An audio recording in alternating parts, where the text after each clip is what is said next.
好，歡迎大家嚟到 Copycat Recipe 還原食譜。今日要還原嘅係呢排好紅，要排成個鐘俾59蚊先買到嘅菠蘿包雞蛋仔。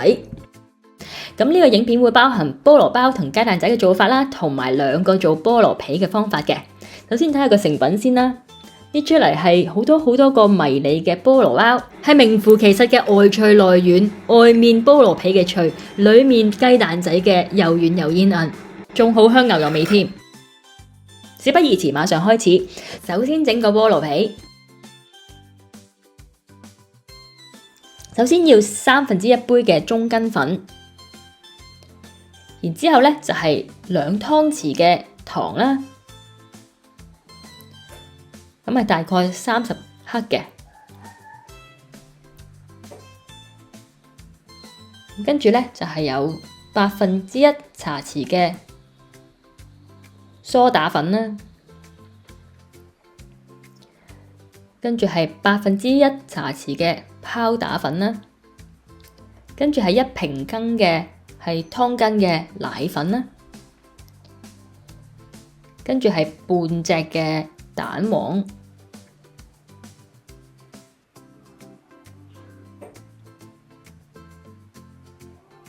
咁半隻嘅蛋黃呢，大概係有8 gram 8克度啦。咁最後呢，就係有室溫嘅牛油嘅。咁大概係25克啦。好，咁呢落晒所有材料之後呢，就用手呢係將所有嘅材料呢係撈勻嘅。咁呢，你係將所有嘅材料呢變成可以搓成一個粉團呢，咁就得㗎啦。咁初時呢，可能你會有啲乾嘅，咁但係呢，你就繼續搓落去啦。如果真係唔夠嘅話，太乾嘅話就加少少蛋液落去啦。咁呢，直至呢搓到呢嗰個成個可以變成一個粉團呢，咁就完成呢個菠蘿皮㗎啦。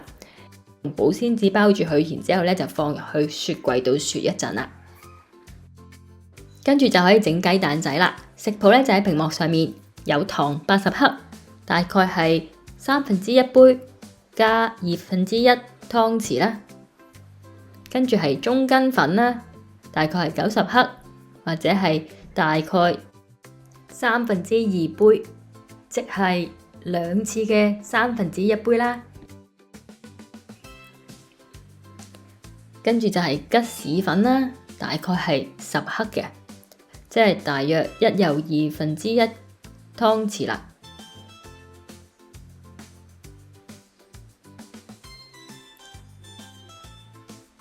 下一個呢就係木薯粉啦。咁你個木薯粉呢，如果喺外國買呢，可能佢有時會叫做 tapioca starch 或者係 tapioca flour， 都係同一樣嘅嘢嚟嘅。咁大概係40克啦。即係大約1/3杯啦。咁呢個木薯粉呢，就會令到你個雞蛋仔有嗰個煙韌程度嘅一個來源啦。咁跟住係落呢個泡打粉，大概係1克，係半茶匙啦。咁呢，就將乾性嘅材料攪一攪勻啦。咁我見到我就有個小幫手啦，你都可以揾你個小幫手㗎。係啦，咁啊，跟住咧就可以落呢個濕性嘅材料啦。咁係包括170毫升嘅奶啦，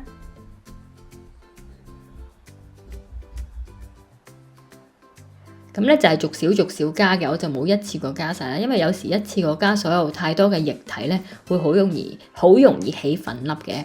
咁所以咧我就逐少咁樣加啦。咁記住咧，要攪埋個邊喎，你見到個邊呢，或者個底呢，都仲有啲粉，有時呢會漏咗冇攪㗎，咁所以呢，都要攪埋喎。嗱，咁啊加晒之後呢，奶啦就可以再加其他嘅材料啦。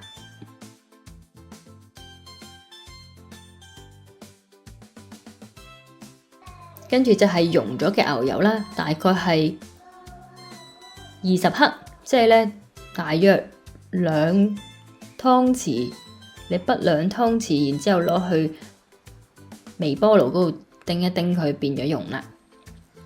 咁就將佢撈入去呢個粉漿度啦。跟住係2隻雞蛋啦。咁我就首先整碎咗個雞蛋先，即係打勻咗個雞蛋，再打入去個粉漿度啦。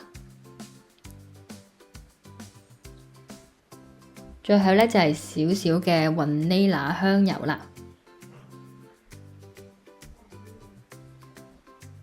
咁我呢一隻雲呢拿香油呢，好好嘅，佢就係裡面有埋啲雲呢拿籽添嘅，係好香嘅。咁所有材料已經準備好噶啦，咁就要準備你個雞蛋仔模啦。咁呢，就兩面都要燒熱佢啦，用大火。然之後呢，閂翻細火呢，就可以落呢個粉漿啦。咁落到呢啲粉漿滿晒啦，就可以冚翻埋去。然之後呢，等一陣，大概5秒啦，就可以呢反轉噶。反轉咗呢，記住呢都要搖一搖佢啦，轉一轉佢啦，咁樣令到所有嘅粉漿呢都可以順利咁樣均勻咁樣喺兩邊啦。咁你會見到咧，呢個雞蛋仔慢慢升高啦，因為泡打粉嘅，咁令到加熱咧，就令到呢一個雞蛋仔慢慢升高啦。你見到咧，完成咗之後咧，你就可以揾一個筷子啦，可以幫手撩佢出嚟啦。如果你驚熱嘅話咧，就用筷子幫手啦。咁就可以放埋一邊，就整翻你個菠蘿皮啦。咁喺雪櫃嗰度攞翻個菠蘿皮出嚟啦，然之後咧你就搓長佢啦，咁大概係雞蛋仔咁大嘅，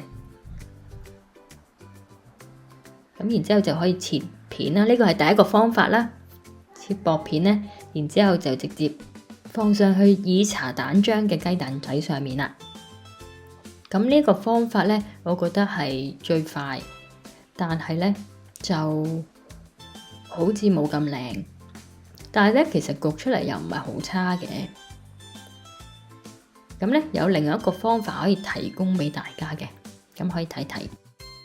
咁第二個方法咧就係落少少麵粉啦，擺喺你個台面上面，然之後咧亦都搽喺你個菠蘿皮上面啦，跟住揾個麵粉醬咧就壓平佢啦，然之後揾一個模咧就剪佢出嚟啦。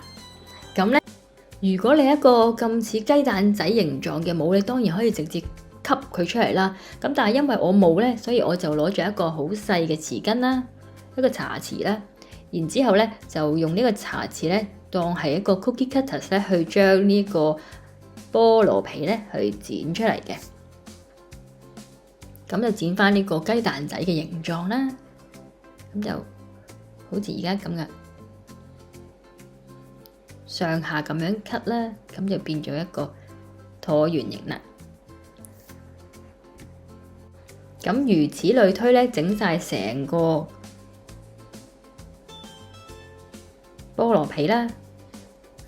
咁如果整正咗咧，即係嗰啲邊邊咧係點咧？就係搓翻埋佢一齊，再推翻開佢，咁就可以用晒佢啦。最後咧，其實你可以攞呢個菠蘿皮直接變成一個 cookies， 係一個 cookie 咁樣去食都得嘅。齋菠蘿皮啦，真係好啦。咁咧，你見咗啦，我用呢個菠蘿皮咧，用咗個匙羹印咗個圓形之後咧，就好簡單咁樣啦，好快就可以鋪上去呢一個雞蛋仔上面啦。咁記住咧，要搽翻少少蛋液啦、水啦或者係奶啦喺個雞蛋仔上面先喎。如果唔係嘅話咧，嗰個菠蘿皮咧唔黐㗎喎。咁跟住餘下呢啲，你就可以又搓翻圓佢啦，跟住再用麵粉醬又整翻平佢啦，跟住咧再繼續擺喺呢個雞蛋仔上面啦。又或者就咁一塊嘅菠蘿皮咧，你都可以攞去焗咧，就係當曲奇餅咁樣食嘅。咁小朋友係非常中意食呢一個曲奇餅，菠蘿皮曲奇餅係啦。咁如果你仲有咧，因為我有2底嘅雞蛋仔啦，所以咧我就繼續再印多啲啦。咁我嘅食譜咧，其實可以整到4底嘅雞蛋仔，2底有菠蘿皮，2底冇嘅。咁如果你想全部都有菠蘿皮嘅，你就可以將我嘅菠蘿皮食譜乘以2啦個份量。咁咁記住咧，有菠蘿皮嗰個雞蛋仔咧，喺焗之前要搽翻個蛋液喎，尤其是係要個蛋黃，咁你先至會焗出嚟靚嘅。嗱，咁啊，大約係180度啦，焗佢8分鐘已經完成噶啦。咁你就已經非常之香啦，就可以出爐噶啦。因為咧，你個雞蛋仔本身係熟嘅，淨係要焗熟個個菠蘿皮啫。嗱，咁咧一出爐咧，都引嚟小朋友出嚟啊！咁咧，你一搣開，哇，好脆嘅菠蘿皮，加上好煙韌嘅雞蛋仔，真係好好味啊！你可以都試下呢個菠蘿包雞蛋仔啊！留言話俾我知你鍾唔鍾意食呢個雞蛋仔，同埋鍾意用邊一個整菠蘿皮嘅方法啦。同埋如果你唔想用麵粉嘅話，你可以用保鮮紙咧係代替麵粉咧夾住嚟整碌呢一個菠蘿皮嘅喎。如果你睇到而家，即係你鍾意呢個影片啦，請你 like 呢個影片 ，subscribe 我嘅 channel，鼓勵我哋還原食譜，還原更加多熟悉嘅美食。拜拜。